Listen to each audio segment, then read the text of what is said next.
다 같이 사도신경으로 우리의 신앙을 고백하겠습니다. 나는 전능하신 아버지 하나님 천지의 창조주를 믿습니다. 나는 그의 유일하신 아들 우리 주 예수 그리스도를 믿습니다. 그는 성령으로 잉태되어 동정녀 마리아에게서 나시고 본디오 빌라도에게 고난을 받아 십자가에 못 박혀 죽으시고 장사된 지 사흘 만에 죽은 자 가운데서 다시 살아나셨으며 하늘에 오르시어 전능하신 아버지 하나님 우편에 앉아 계시다가 거기로부터 살아있는 자와 죽은 자를 심판하러 오십니다. 나는 성령을 믿으며 거룩한 공교회와 성도의 교제와 죄를 용서받는 것과 몸의 부활과 영생을 믿습니다. 아멘. 찬송 486장 찬송합니다. 찬송 486장 찬송합니다.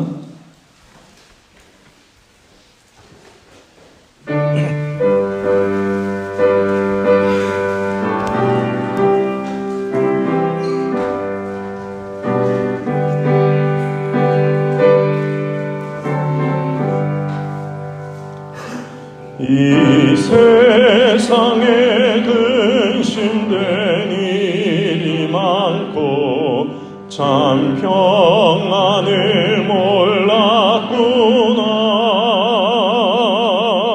내 주 예수 나로라 부르시니 곧 평안히 쉬리로다. 주 예수의 구원의 은혜로다. 참 기쁘고 즐겁구나. 그 은혜를 영원히 누리겠네. 곧 평안히 쉬리로다.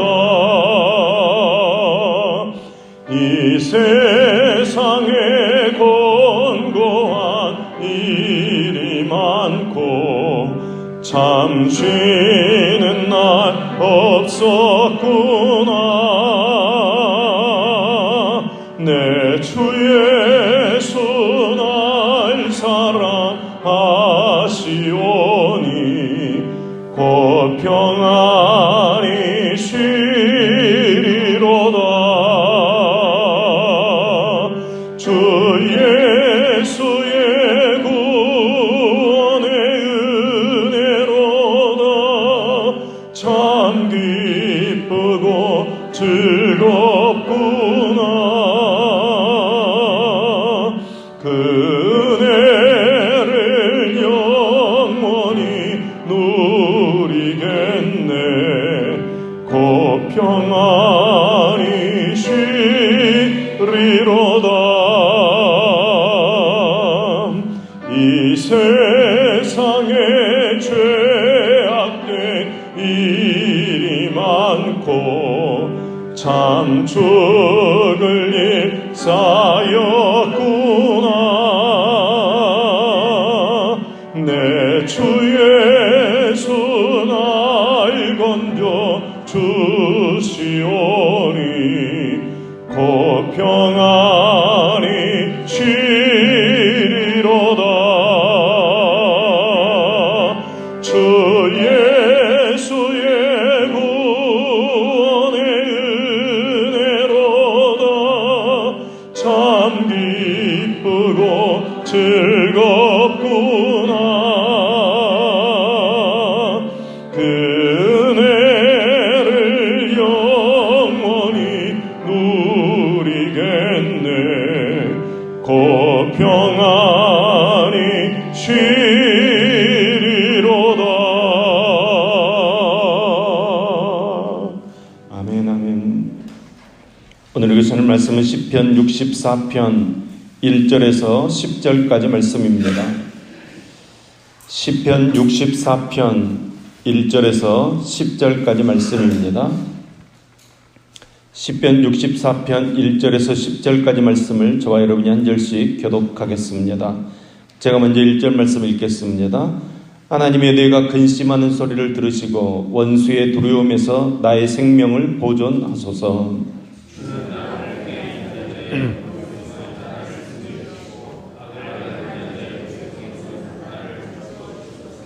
그들이 칼같이 자기 혀를 연마하며 화살같이 독한 말로 겨누고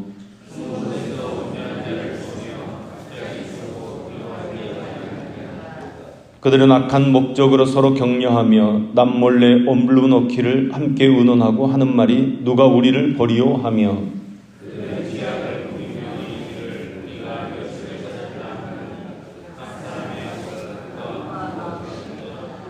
그러나 하나님이 그들을 쏘시리니 그들이 갑자기 화살에 상하리로다.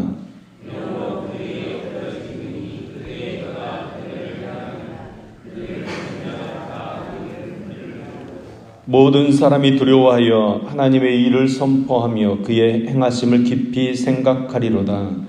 의인은 여호와로 말미암아 즐거워하며 그에게 피하리니 마음이 정직한 자는 다 자랑하리로다. 아멘, 아멘. 많은 학자들은 오늘 본문의 내용 중에서 악인들의 그 간교한 혀와 화살에 대한 비판과 또 악인들을 멸시하는 하나님의 그 심판에 대한 굳은 확신이 나타난 것으로 보아서 압살롬의 반역이 오늘 시편의 배경일 것이라고 추정하고 있습니다. 압살롬이 반역을 일으킨 당시에 압살롬 혼자서 반역을 일으킨 것이 아니었습니다. 다윗의 편에서 일하던 사람뿐만 아니라 백성들의 마음을 오랫동안 교묘하게 빼앗았던 것입니다. 사무엘하 15장 6절 말씀입니다. 이스라엘 무리 중에 왕께 재판을 청하러 오는 자들마다 압살롬의 행함이 이와 같아서 이스라엘 사람의 마음을 압살롬이 훔치니라. 압살롬이 다윗과 백성 사이, 또 다윗과 신하들, 심지어는 다윗과 다윗이 친구로까지 생각했던 사람들 사이를 갈라 놓았던 것입니다. 바로 칼과 같은 혀와 화살 같은 독한 말로 다윗과 다윗을 신뢰하던 사람들 사이를 갈라 놓았던 것입니다.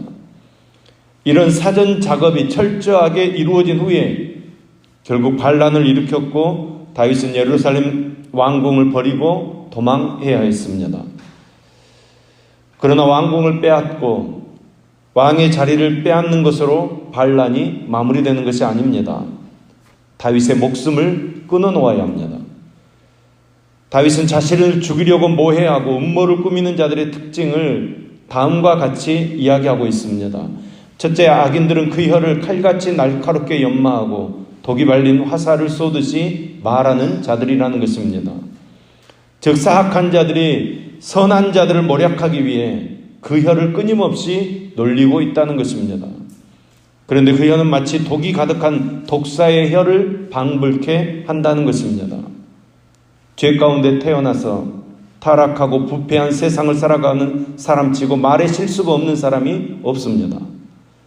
따라서 사람은 누구라도 말을 조심해야 되고 그 혀에 재갈을 물려야 합니다. 그런데 사악한 자들은 그 혀를 조심하기는커녕 오히려 선한 자들을 모해하고 넘어뜨리려고 자신의 그 사악한 목적을 이루기 위해 악한 말을 서슴지 않는다는 것입니다. 말을 조심해도 부족한데 악한 말을 서슴없이 내뱉는다는 것입니다. 또 둘째로 악인들은 악한 목적을 이루기 위해 서로 연합합니다. 유유상종이라는 말이 있습니다. 같은 부류끼리 함께 어울리기 마련이라는 것입니다. 선한 자는 의로운 일을 목적으로 그 뜻을 합칩니다. 그리고 동료들이 어려움을 당하면 서로 위로하고 권면하고 붙들어줍니다. 마찬가지로 악인들도 악한 목적을 이루기 위해서 서로 격려합니다. 그리고 서로 의논하는 가운데 묘책을 발견하면 그리 기뻐하고 즐거워하는 것입니다. 그래서 본문 6절 말씀도 보면 우리가 묘책을 찾았다 이렇게 이야기하고 있는 것입니다. 이렇게 사악한 자들은 서로 힘을 합쳐서 악을 도모하고 그 방법을 발견했을 때 기뻐 어쩔 줄을 모르는 것입니다. 주님을 십자가에 못 박는 일에 유다왕 헤롯과 또 원수지간이었던 로마 총독 빌라도가 서로 친구처럼 행동합니다. 여기에 악인들의 특징이 있다는 것입니다. 셋째, 악인들은 두려움도 없고 하나님도 의식하지 않습니다.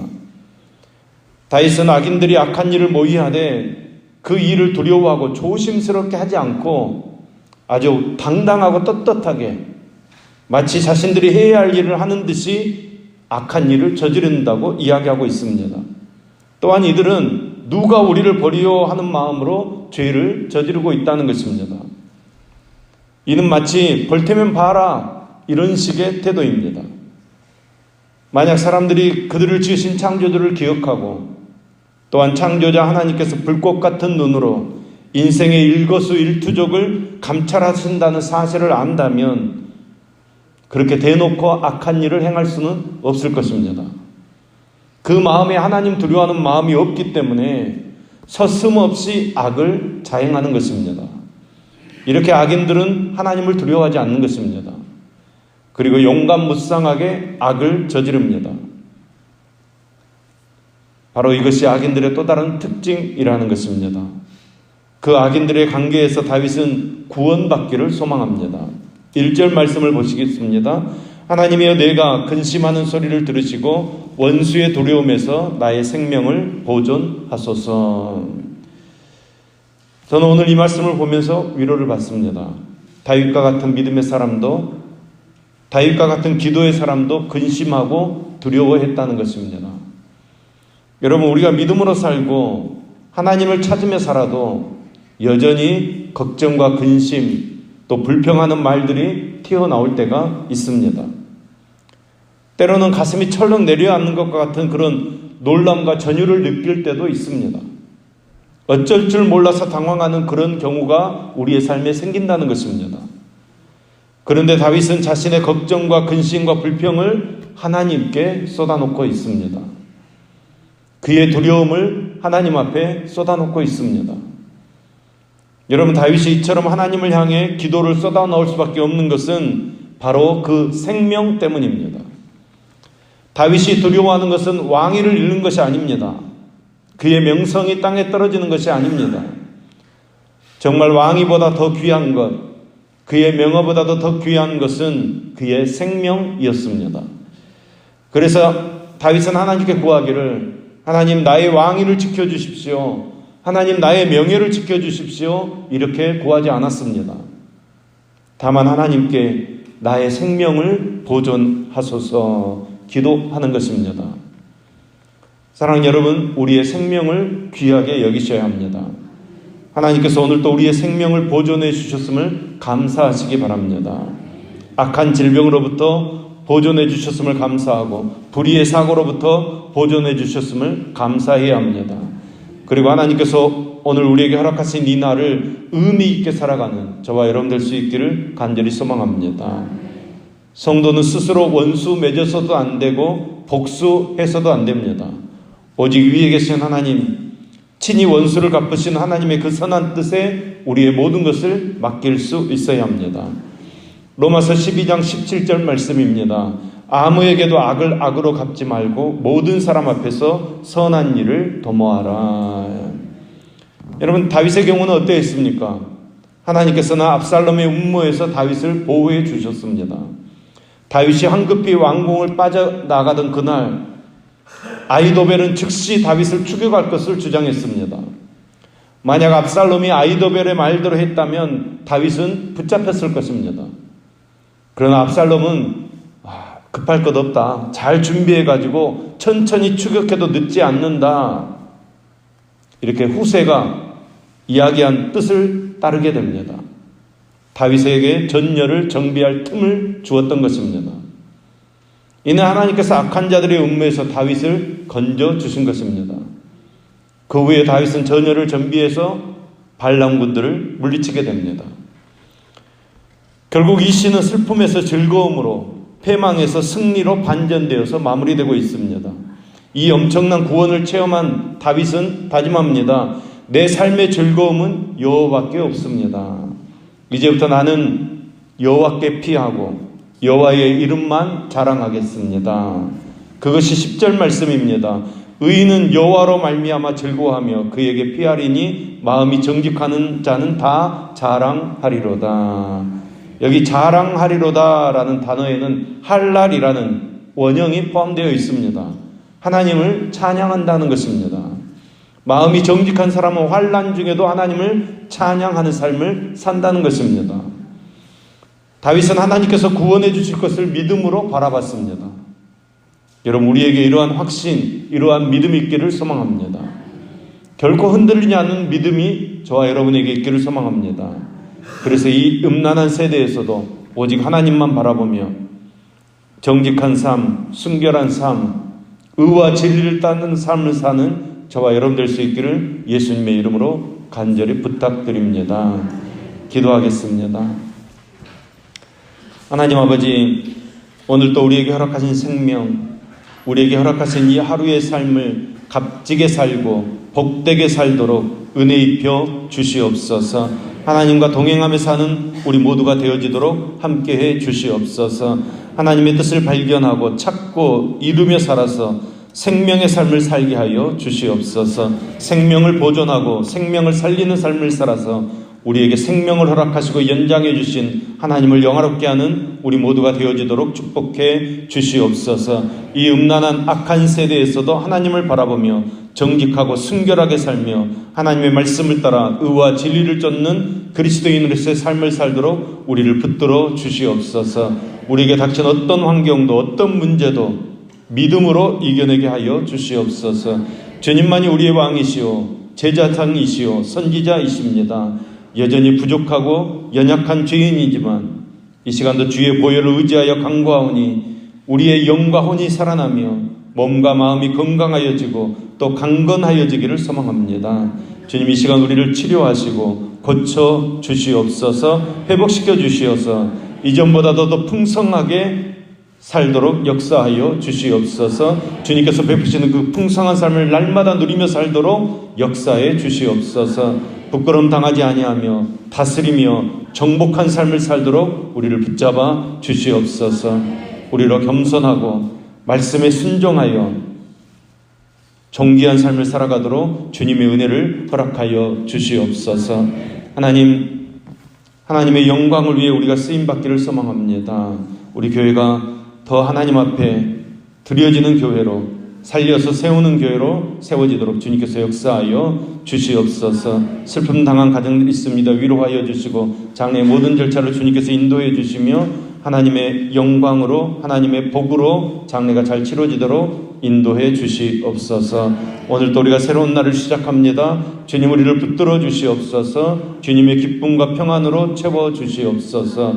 오늘 하루도 주님 때문에 기뻐하며 복음 전하는 삶을 살도록 역사하여 주시옵소서. 예수님의 이름으로 기도합니다. 아멘.